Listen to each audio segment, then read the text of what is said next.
to the first of many of our webinars that we are going to be running between now and the end of the year. Today's webinar is going to be around using storytelling through your sales process.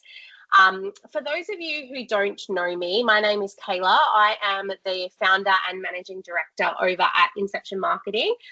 So we're an outsourced marketing management company helping IT providers to basically maximize their marketing, use their MDF effectively, get out into market, all of those good things. And I am joined today by, he's going to nitpick at me when I say his name, but I'm going to do my best. I'm joined today by Jean-Francois, who is a fractional sales director, affectionately known as JF. So please feel free to refer to him as JF if you need to.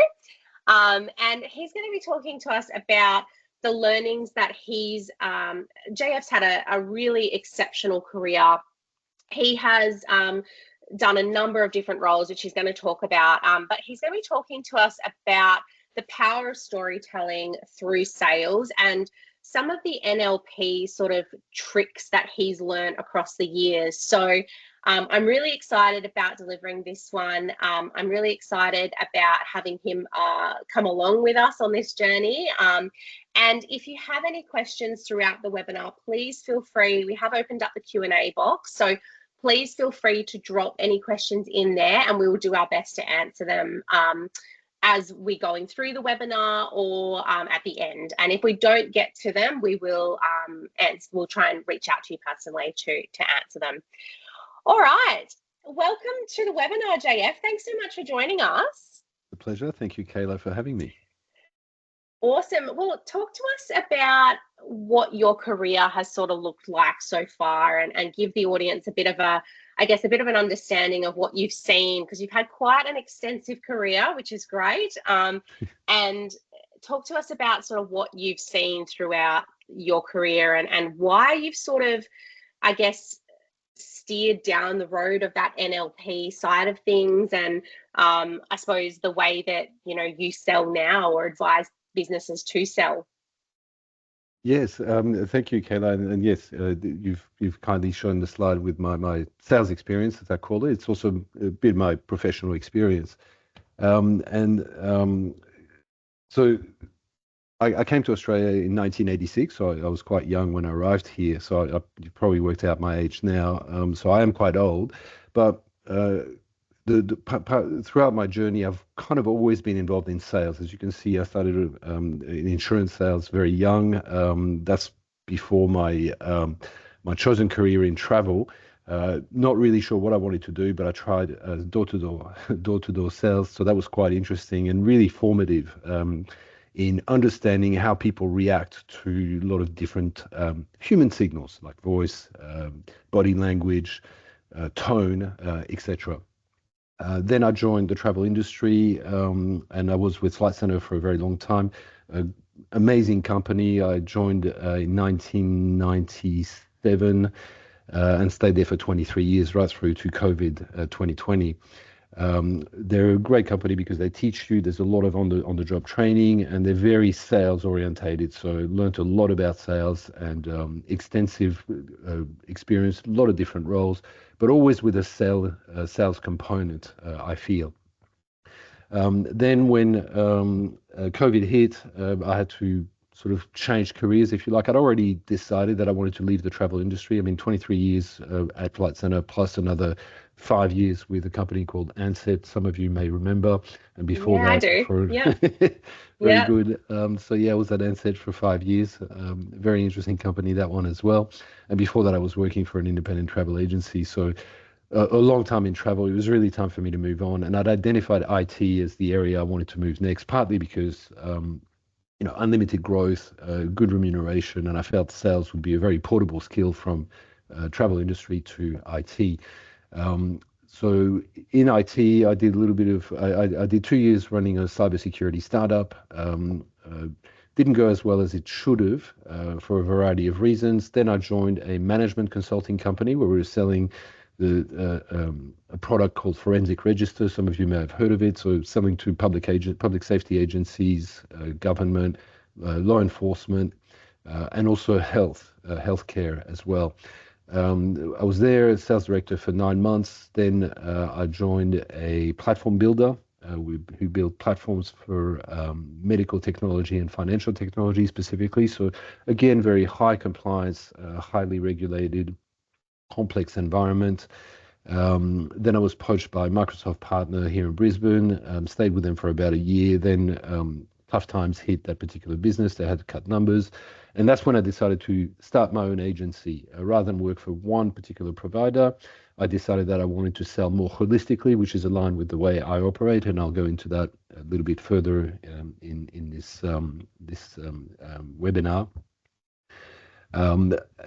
So I'm now representing a number of clients in various IT services, which I've specifically selected so that they are rather complementary. Because if that lead generation and prospecting is a very big part of the role, takes up a lot of time, and to have more than one client selling vastly different product is extremely that are complementary, which means that if I find a client who's interested in digital transformation, for example, and I'll choose the example of a hospital for argument's sake, several of my clients can actually provide different services to a hospital within digital transformation.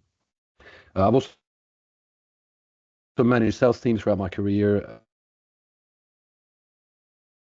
but that's how I ended up here. In the process, I picked up I won't say pop psychology, but Flight Centre was very, very strong on understanding the psychology of sales and purchasing and customer behavior. And I can talk to a specific theory that the founders adopted, which has been, I believe, an integral part of the success of Flight Centre Travel Group as a company. So I picked up some psychological tricks and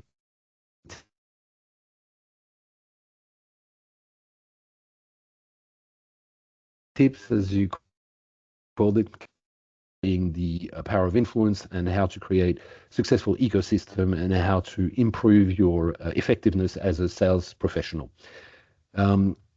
That's probably, I'll probably shut up now, Kayla, because I've spoken a lot, and perhaps you'll need to be disciplined in keeping me on track. That's one thing I do want to point out. It probably, all of this, where I ended up was probably part of the reason, and some of you would have picked up on this already. I have been told by many people that I'm slightly ADHD, and so I was always fascinated by the mind, the human mind, and people's psychology and what motivates people, specifically what motivates people to make certain decisions. So I can talk about that a lot, but let's stick to the topic. Kayla, back to you. Yeah, I think that's the thing, right? We could talk about this topic for, hours and hours, but I think what we've tried to do today is really just condense down the key things that people can take away from today's webinar. I think the goal for me with this, and having chatted to JF yesterday, he's the same. If you can take one or two things away from this webinar and implement them into your business selling process, then that's a win. That's a win, I think. Like, just little changes that you can make. Now, when you were at Flight Centre, JF, this is where you were sort of introduced to that NLP, I suppose, theory, right? And it's one of many sort of sales methodologies that you've played around with throughout your career. Why do you think that the storytelling element, and then, obviously that's fed by the NLP side of things, works so well, particularly in our IT services business and the providers that we have here? Because it can be quite it is a very relationship focused industry, isn't it? So I think, why do you think that this is the way to sell for IT businesses? Yeah, no, that's a great question, Kayla. And so there's a couple of things. So being slightly more mature, I'm a bit cynical about things. And really, when you're selling IT, you're selling a concept. You're not selling anything tangible. It's not a product which you can hold like a pen or a mobile phone. So you are selling an idea. And this is where the storytelling comes in, because you're essentially trying to convince the person that you're talking to trust you and believe you. Now, the way storytelling is effective is because fundamentally, and this is where going back to Flight Centre, the founders, so people like Screw Spy, Jeff Harris, and a bunch of others, were introduced to the concept of hardwiring and humans being hardwired for certain things. And in particular, they made this American anthropologist who basically stated that, well, humans, whilst we've civilizationally, or whilst our civilization has become very technical, very technology orientated, and very complex, we fundamentally as human beings haven't evolved at all. So whilst we've gone from having sticks and stones to hunt animals in the savannah, we are now flying airplanes, going to the moon, potentially to Mars, having incredibly complex digital technology, but our hardwiring has not changed. We're essentially the same human beings that roamed the savannas 250,000 years ago. So if you kind of accept this and understand it, that means that we're no smarter than our ancestors were 250,000 years ago. We've just got more and more complex tools. So if you understand that, and that's what Flight Centre theorized and then implemented in their business, they said, well, if that's the case, we are really just a bunch of hunter-gatherers with complex tools. So how is it, and they observed this empirically in the field, is they found that when they had a store that was extremely successful, they had a team of 6, 7 individuals that were very successful. The store was producing massive amount of profit. Then the store grew and grew as a result of needing to process more business, more customers. They went to 8 staff, 10 staff, and that's where the profit started to drop down. So although theoretically, as they added more staff, so 10, 11, 12, 13, 14, they should get more profit, they actually found that the profit dropped and productivity in general dropped. So then they thought, okay, well, there's something there. And they worked out, okay, as human beings, we are probably most effective or most productive as a family unit, mirroring our ancestors in the savannah. So you've got mom, dad, and a bunch of kids. Everybody did the same jobs, the same tasks. So it was hunting, gathering food, sitting around the fire, preparing, the camp, etc. And that was the optimum structures for potentially hundreds of thousands of years until today's, where we are today. So they replicated this model in the stores. And what happened is when the store grew to a certain size, they basically split the teams in two. And instead of having a team of 10, they made 2 teams of 5, and they found that the profit started going back up immediately. So they theorized and posited that if you had the ideal corporate structure, or the ideal team structure, I should say, should be between 4 and 8 individuals and no more. And once you got to about 8, you lose productivity, and you had to split the teams into 2. Minimum of 4 is required for things like redundancies. If someone's sick, someone's on annual leave, you needed to have at least 4 people in order to be able to spread the workload. But they found that between 4 and 8 was the ideal number and the ideal productivity number for a team of working independently in a shop. And they implemented this structure throughout the whole company, which meant that no team was ever bigger than, say, 6 or 7 individuals, and you only had a certain limited number of direct reports in order to be effective as a leader. So that led to the structure known in the book. Many books were written about it, but the book in particular was Family, Village, Tribe, and they replicated this structure throughout the company. And that's one of my deep belief, and you'll find anybody who's been in Flight Centre for a period of time will agree, that that's a fundamental part of the success. So going back to hardwiring, working in the same direction as the hardwiring of humans is actually going to give you much more success than if you try and go against that.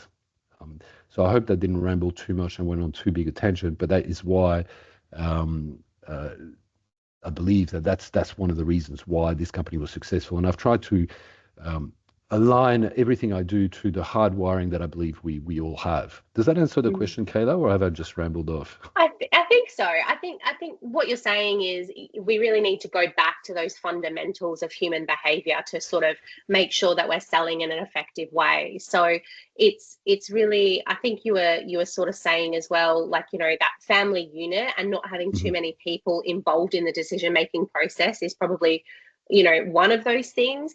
I think as well, I think having, those I guess those fundamental cues, right, from a visual perspective, a audio perspective, a kinetic perspective is kind of hard in IT, right? Because like you said, there's nothing to really physically touch apart from maybe some hardware.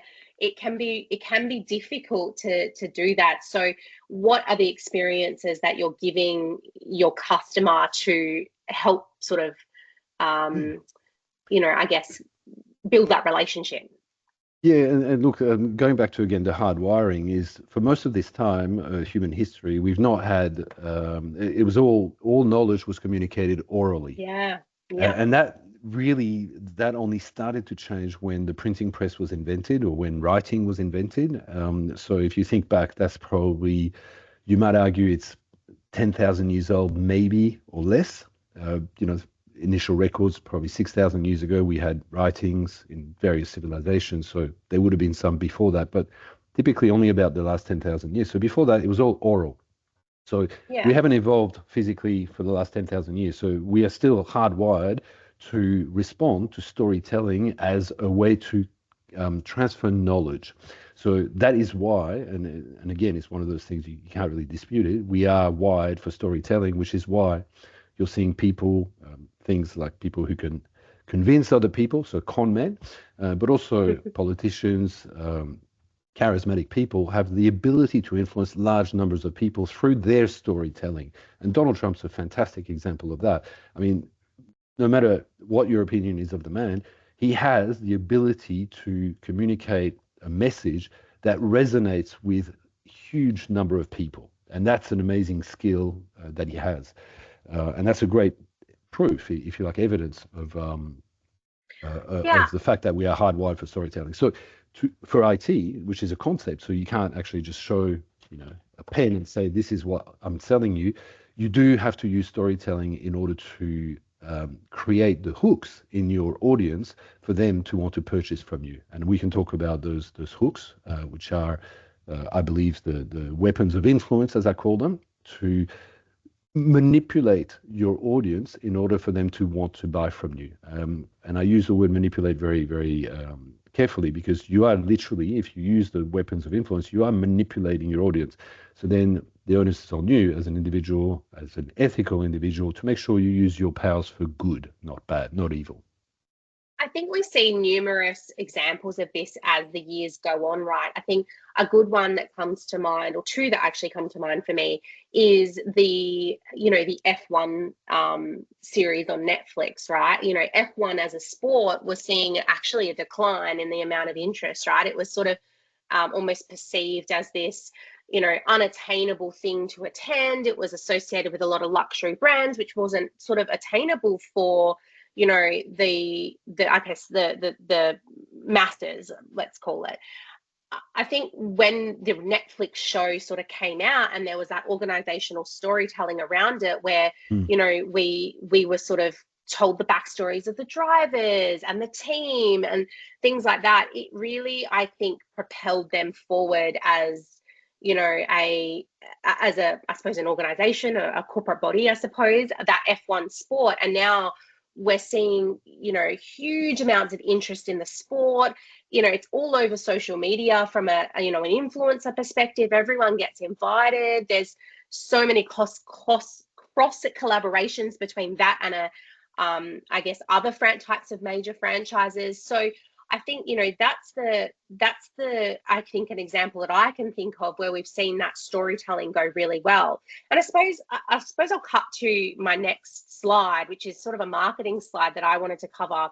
And I guess, how does that really apply to the marketing side of it? And I think there's three main things here that I think is important to highlight when you're thinking about how you do your storytelling and how it applies and how you could potentially do it. And that first one is knowing that audience really deeply, right? So who is it that you're wanting to target? So, that F1 show was very clear about wanting to target that wider audience. They wanted to target that sort of the masses, to try and encourage people into the sport or to spectate the sport. They knew who they were going after, so they chose Netflix as a way to do that.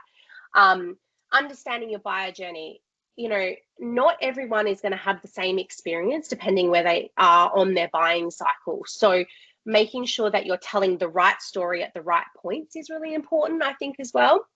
And then, how do you influence ethically, which is what you've sort of just touched on, is how are you using that, I suppose, those powers that we talked about for good and not for evil? So how are you making sure that you're not manipulating your audience, but you're providing value to them? So JF, what have you seen work really well? Like, what's some examples that you've seen work really well? And what are those hooks that people can take away and apply into their own businesses? Yeah, so I'll echo what you're saying about the marketing being a multi-faceted process, in the sense that, yeah, people seek information on you and your business prior to making the buying decision.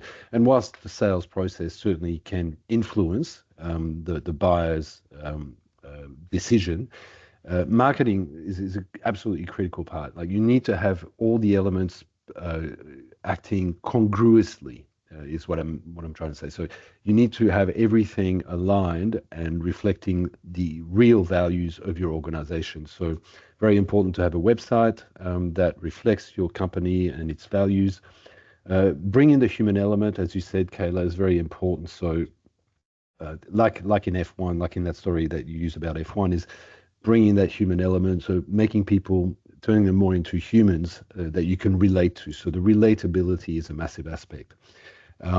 So your question, Kelly, was about how do you use those various tools to influence the Yeah, buyer ethically? what's the hooks that people can use in their storytelling? So you said, the corporate storytelling side. So how do we get people into the, like, how do we get people to know more about your business and having that website and things like that? But what are the sort of, when people are having a conversation, what can they use and how can they relate to people?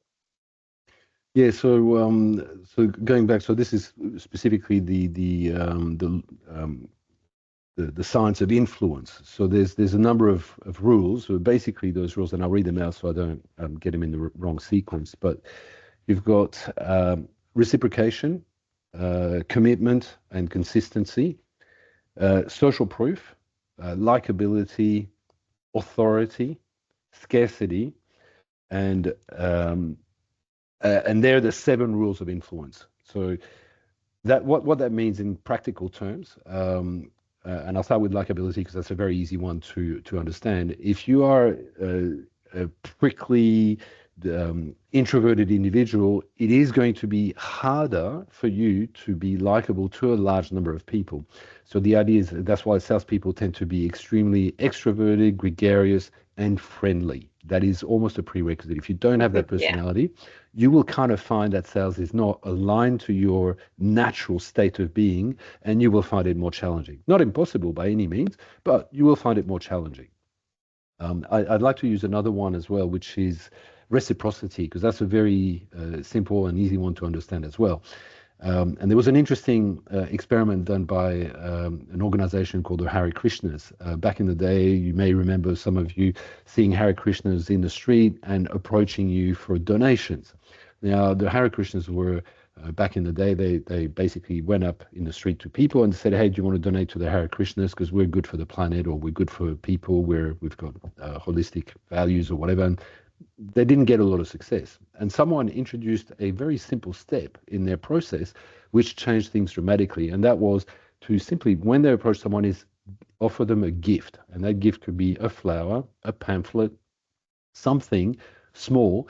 But by offering something to the person that they were approaching, they found that their donations went astronomically, went through the roof. Basically, they had a 70% increase in donations. So they would have gone from very small to now a somewhat honorable percentage.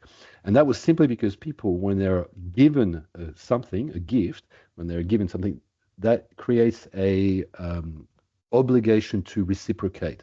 This is part of the hard wiring that we were talking about. Humans, as collaborative animals, were hardwired in a society. So think the family, the village, the tribe.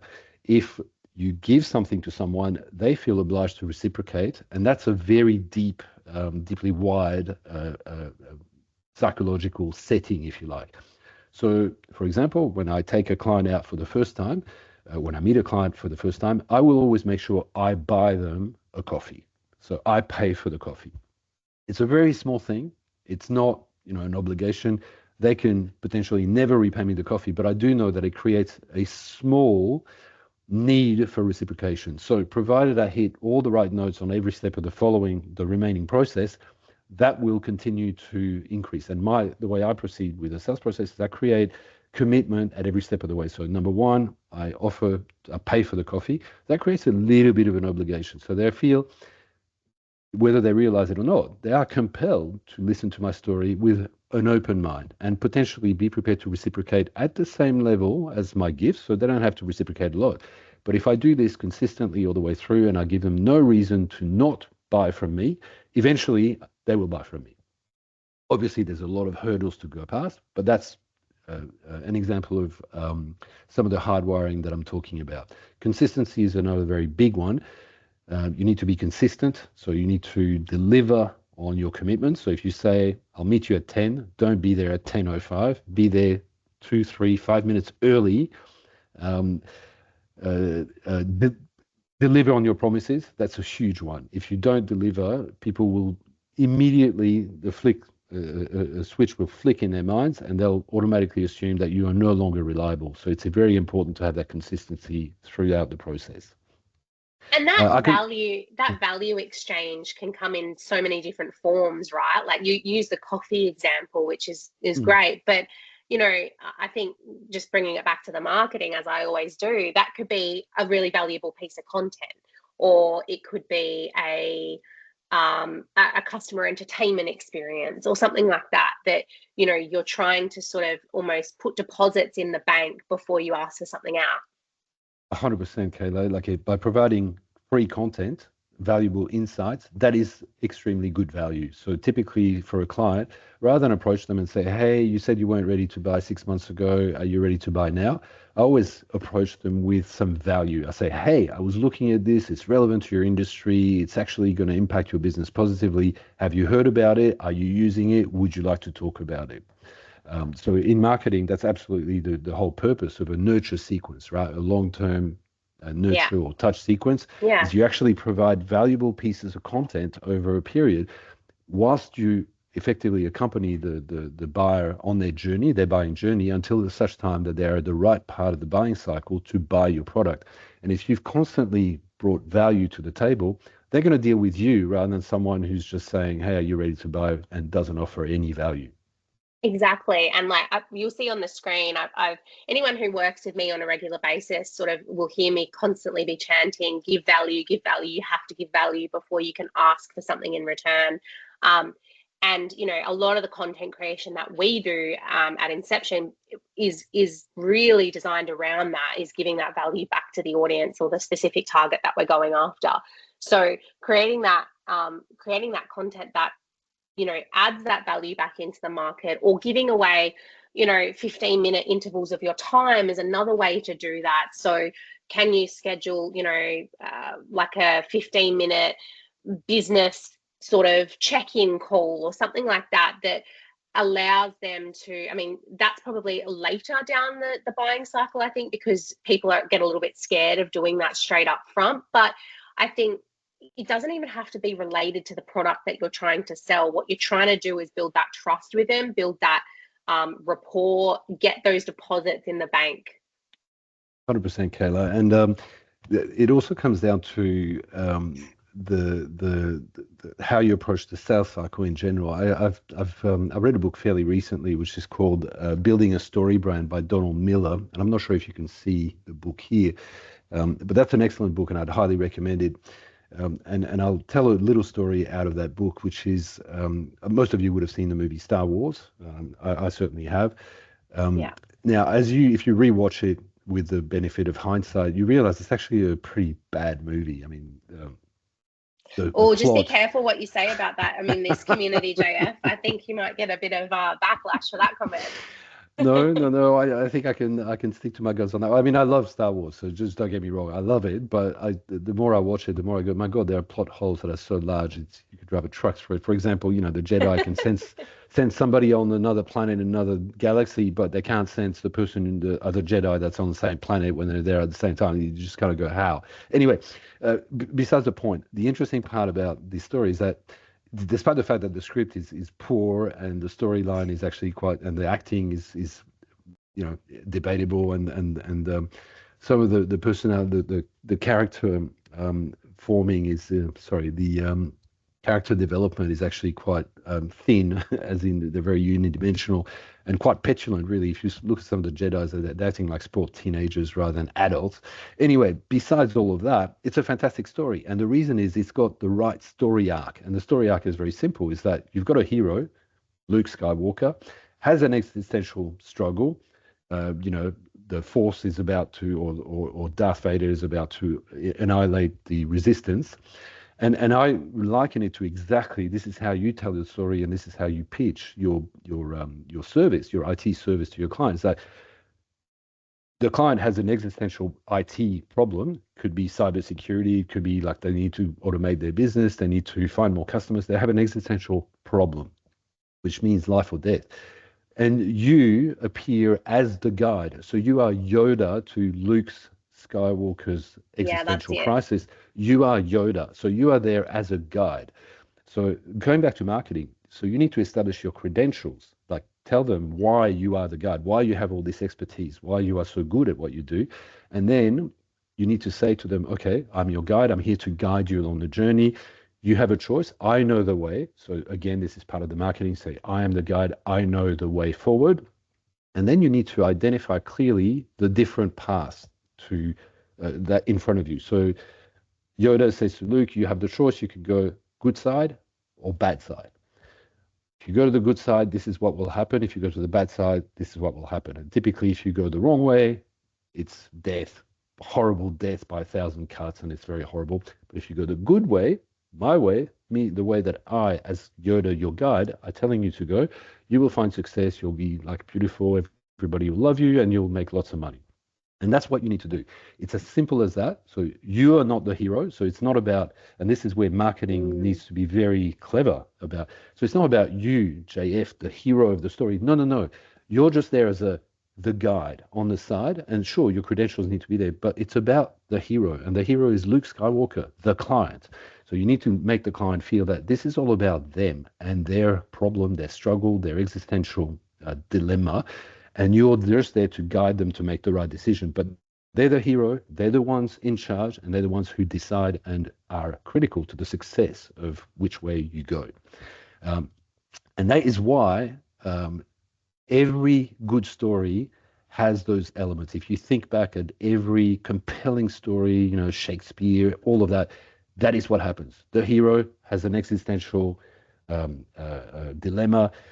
A guide appears, they can go the right way or the wrong way, and then in Shakespeare's case, sometimes it's a tragedy, so they all die horrible deaths, but it's still a compelling story. And every human story that has lasted or that has been successful has those elements, that story arc. And there's 7 points in it. Read the book. It explains exactly how, much better than I can today, but certainly that is something that I use in my selling style. I think that's a really important distinction as well, right? It's making sure that you don't position yourself as Luke, you position yourself as Yoda. You're the guide, you're not the 100%. hero of the story. The client, or the key client that you're working with, the key contact that you're working with is the hero. And then the organization is having the existential crisis. So I think that's a really important distinction, is follow the Star Wars story arc, or like you said, any story arc sort of has the same elements, but following that story arc, but making sure you're positioning yourself as the wise Yoda, not as the Luke The hero. Skywalker in all of this. Yeah, exactly. I think, can we change gears for a minute, JF, because you have obviously you've obviously been doing this a while. I think it would be really beneficial for the audience to talk about sort of the sales process and how you get to, I guess, having those conversations, and what you should be doing at each of those points. And sort of, I can sort of talk about how marketing feeds in. So usually what we have is we have some sort of outreach or prospect reaching out to us. What's the first thing we should be doing at that point? Okay. Yes. Okay. So if we refer back to that sales methodology, firstly, it's an you create a product or a value. So in your case, IT providers, you have a service or software as a service, or if you're an MSP, then you provide those services. So you have to create that product and you have to define it very clearly. You also have to define your target market. So this is where the marketing is really important. You need to do all of that groundwork before you hit the market, because if you meet the perfect client, but they don't understand your offering, your value, or your messaging, they'll get confused and they won't transact with you at all. But the idea is you have all those elements sorted. So the first thing is you invent your product, your value, then you invite people to transact with you. So this is where, as you say, Kayla, they could be coming to you through the marketing activities that you've done, the outreach, the promotion, whatever. They come to you and you invite them to transact. You say, hey, nice to meet you. Would you like to hear about my services? And then if they accept your invitation to present, then you present your services. So this is where you do the pitch. And if the pitch is successful, then the theory is that you enter into a contractual arrangement with them. You then deliver the product, you measure the success of that, ensure that, yes, what you said you were going to deliver is delivered. And at that point, you complete the transaction, or you finalize the project that you've embarked upon. And then you assess, so you do the project handover piece. And if everything goes well, you should be able to repeat that process indefinitely. And that's how the sales methodology that I tend to use. And where does the story, I suppose, I will, before I ask my next question, I suppose I'll back up what you're saying with, in regards to that, having that marketing foundation sort of set up before you, I guess, go into that invite side of things. People really want to know that you know what you're talking about, right? So having that social proof, testimonials, case studies, that's all part of your storytelling element as well. So making sure that you've got that ready to go before someone lands on your website. I gave a presentation a couple of weeks ago just in regards to the way that the marketing landscape has changed over the last couple of years. And the reality is that buyers they're coming to your website and doing their research on you before you even know that they're interested in buying. So if you don't have that marketing foundation sort of set up, ready to go before you start doing the inviting and the proposal side of it and the presentation side of it, 100%. it can really hinder you, because a lot of the time you're probably missing out on things that you didn't even know that you had opportunity to go into that sales cycle with beforehand. Yeah, definitely, Kayla. Like if you don't have your website, your product, and your testimonials ready and already in place, you are going to struggle and you will lose potential buyers, simply because they won't find that social proof, that validation that, yes, you are a genuine Jedi and you do know what you're talking about. So therefore they should transact with you. So it's really, really important to have all of that in place before you even start approaching people. Otherwise they'll go and check out your LinkedIn profile, they'll go and check out your website, and they'll see it's a bit meh, and then they'll go, that doesn't really inspire me, and they won't transact with you. And as you said, you won't even know, because you won't have even entered a conversation with them about buying your product. Exactly. So I'm keen to hear your input into this, because we come up against this a lot, and that is, we work with a number of customers who are like, we don't really have a story. We're the same as every other MSP. What's your response to that? Because I've got a response that I typically use. I don't think that's true at all. I think everyone has a different story and a different viewpoint and doesn't see the world the same. But what do you sort of think when you hear that? Well, I actually agree with you, Kayla. Everybody has their own story. Sometimes they just don't realize what that story is. It could be that you're an MSP and you do literally nothing out of the box, but you have a pet that comes to the office every day. And that's Yes, actually, I love that. I mean, that's actually a very popular thing now, and everybody's got an office pet, and the pets come into the office and are part of the team, and they're on the website and so on. It could be that that's your one point of difference, but think about it deeper. It's not just you have a pet, therefore you should do business with me. That is not your unique selling proposition. The reason why you have a pet. So that's sort of dig down on that. Kind of go, oh, we have a pet because we like animals and we're good people. Okay, so now you're onto something. You are good people. You're good human beings. And that could be your guideline. We're just good human beings to deal with. And that's actually quite good. And you might then back that up. So my idea is that find a good marketer, because sometimes you're in the forest, you can't see the trees. And that's so important.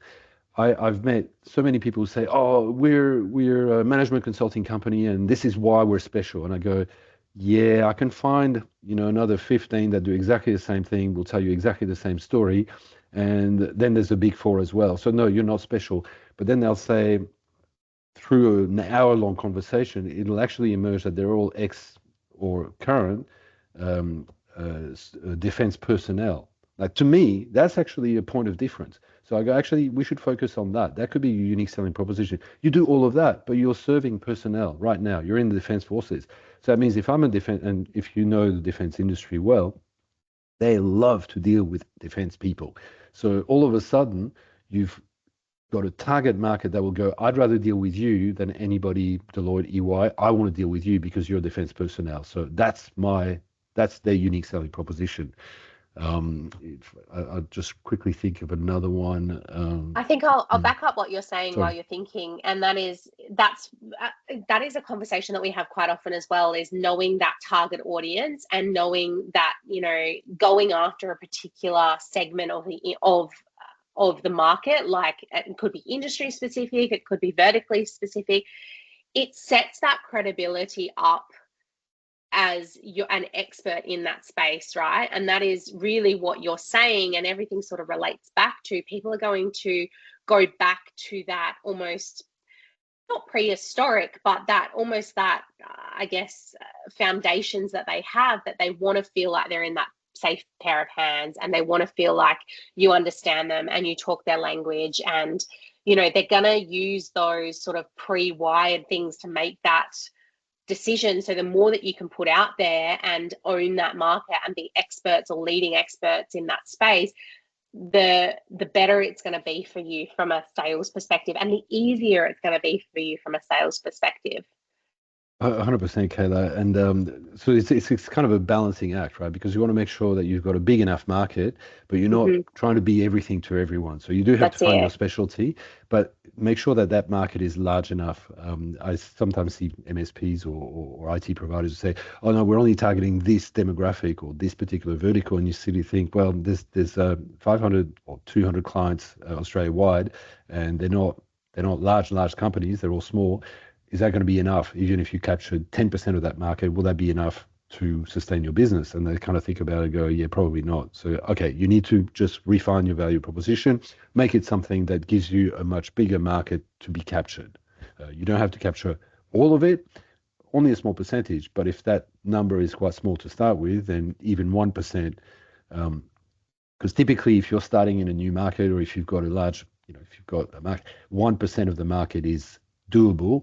10% is going to be a much bigger challenge depending on the market. But typically I say, look, if you can aim for 1%, then if that works for you, numbers wise, from a business perspective, if 1% of the market is enough to sustain your business, then yeah, you've got something that is achievable. Yeah, exactly. I think um, with regards to your sales cycle as well, just on the screen, I've got, what are some of the things that you can do from a marketing perspective at each stage of your cycle that you put on the screen before, JF? So, things like your, publishing your thought leadership at that event stage, coming up with that social proof like we've talked about, at the invite stage, how do we use email nurture journeys to get them sort of down that funnel a little bit more? At the present stage, again, this is where case studies become really important, making sure your decks are up to date, making sure all of your awards and your certifications are up to date, become really important as well.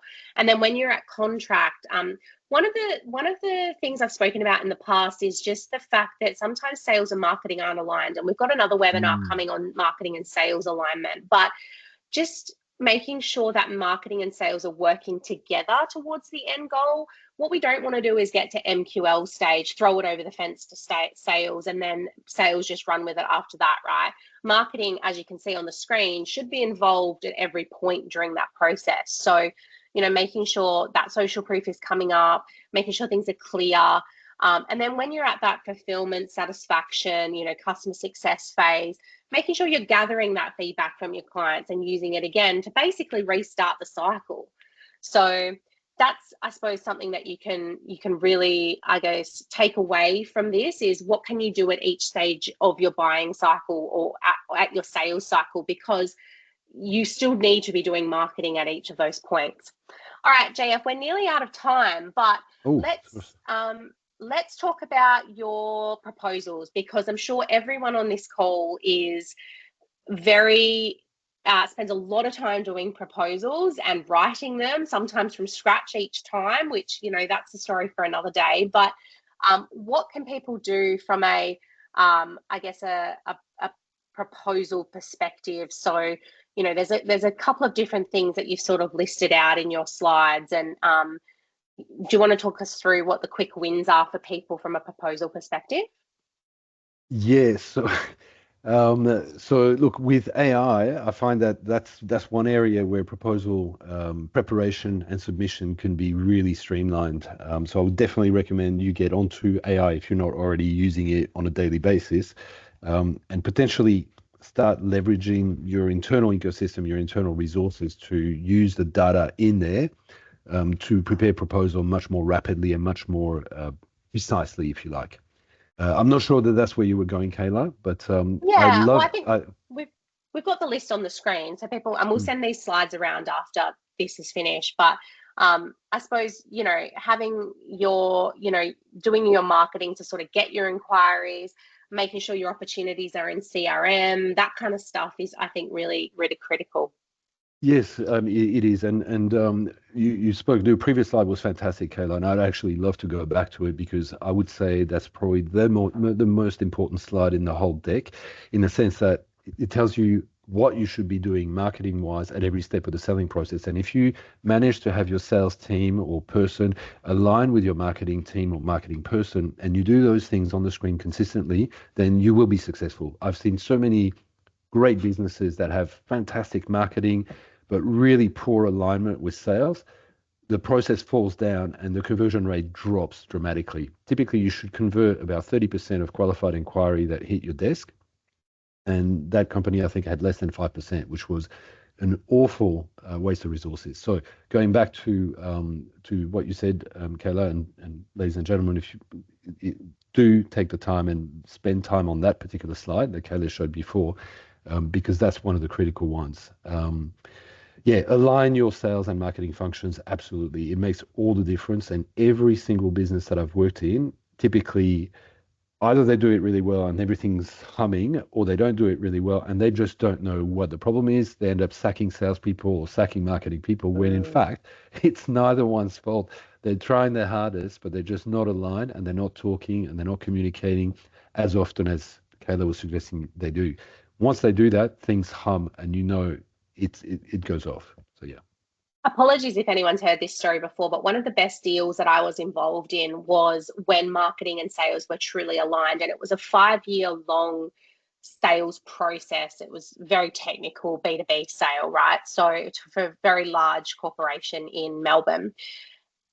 Basically, the way that we won that deal at the company I was working for at the time was sales would go out to the customer, listen to the customer, ask them what they wanted to see and what they wanted to hear.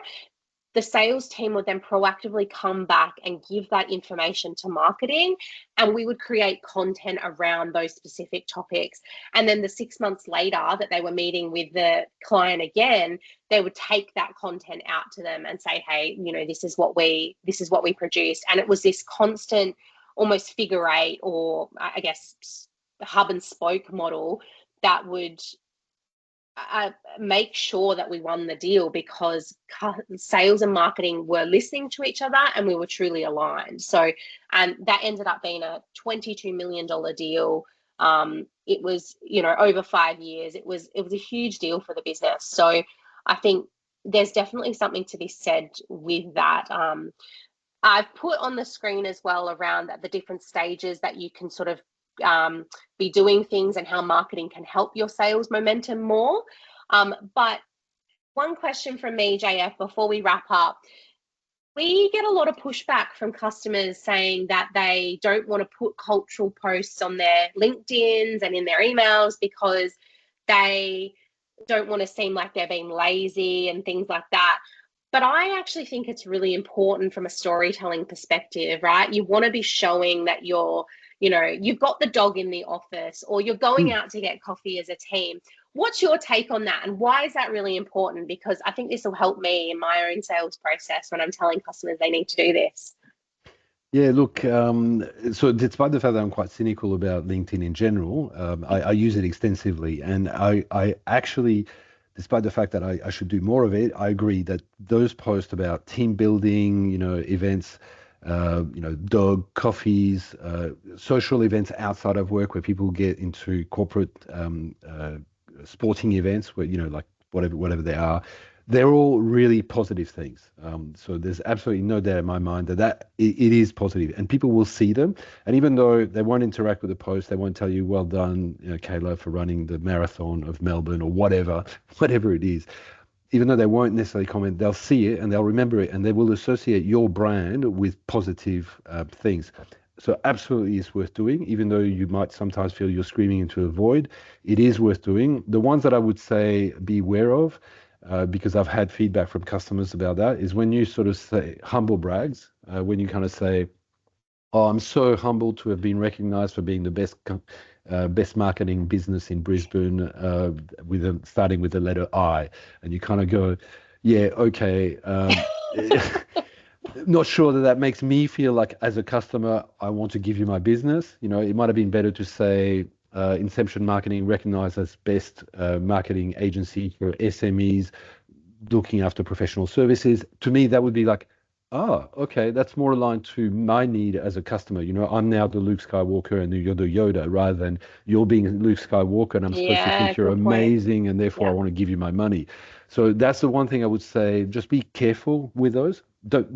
Doesn't mean don't do it. It just be selective and be very careful as to the language and the message that you're communicating to your prospective customers.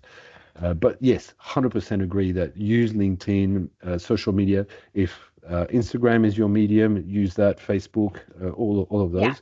Yeah. But definitely use it, but just use it wisely. Yeah, perfect.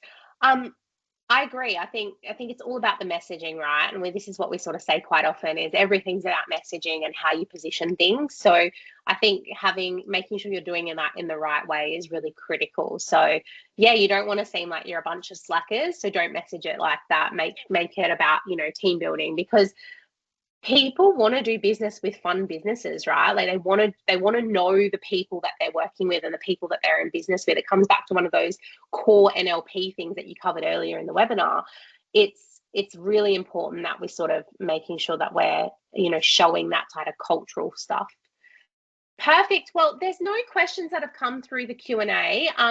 If you did have questions, then feel free to pop them in and we can reach out and answer those personally if any do come through. But thank you everyone for joining us today. This is great and exceptional, I think, first webinar that we've run. So thank you so much, JF. Thank you for joining us. Thank you, Kayla. And if anyone has any questions, feedback for us, then please feel free to drop me a line. I think most of you should have my email. If you don't, just get in touch via the Inception website. But thank you so much for joining us today. Thank you, Kayla, and thank you, everyone.